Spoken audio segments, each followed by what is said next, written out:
नंतरची बातमी आसामची। आसाम हे भाजपसाठी पूर्वेमधलं आता गुजरात बनत चाललंय, कारण गेल्या 3 निवडणुकांपासून तिथं भाजपचं मताधिक्य वाढत चाललंय। याला कारणीभूत एकच नेता आहे, आसामचे मुख्यमंत्री हिमंता बिस्वा शर्मा। या वर्षीच्या निवडणुकीत सुद्धा त्यांनी भाजपसाठी दणदणीत विजय खेचून आणलाय। आसाम ईशान्य भारतातील सर्वात मोठं आणि महत्त्वाचं राज्य। 2016 पासून हे राज्य भाजपकडे। मुख्यमंत्री हिमंता बिस्वा शर्मा पुन्हा एकदा आसामच्या विजयाचे शिल्पकार ठरलेत।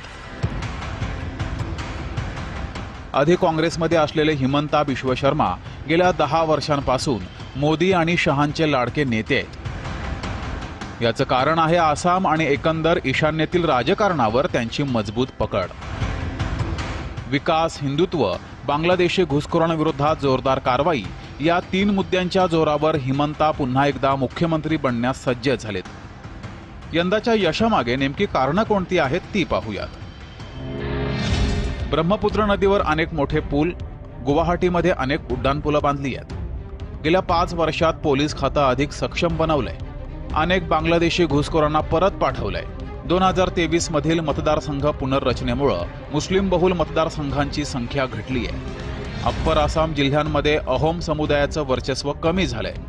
मतदारांच्या खात्यात थेट पैसे पोहोचवणाऱ्या अनेक योजना सुरू केल्यात। उद्योग आणि परदेशी गुंतवणूक आणल्यानं रोजगार वाढलाय। काँग्रेसमधील काही लोकप्रिय नेत्यांना भाजपामध्ये घेतलंय। काँग्रेस प्रणित आघाडीत मतभेद आहेत, त्यामुळे जनतेत विश्वास निर्माण करण्यात काँग्रेसला अपयश आलंय। स्वातंत्र्यापासून आसाममध्ये एकतर काँग्रेस किंवा नंतर आसाम गण परिषदेची सत्ता राहिली। हे गणित बदललं 2016 मध्ये। 2016 मध्ये हिमंतांनी पहिल्यांदा भाजपाला आसाममध्ये विजय मिळवून दिला आणि परिणामी काँग्रेसच्या हातातून आणखी एक राज्य गेलं।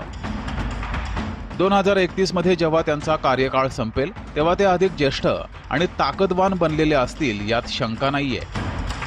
आणि म्हणूनच भविष्यात राष्ट्रीय राजकारणातही त्यांनी महत्त्वाची भूमिका बजावली तर जय महाराष्ट्र न्यूज।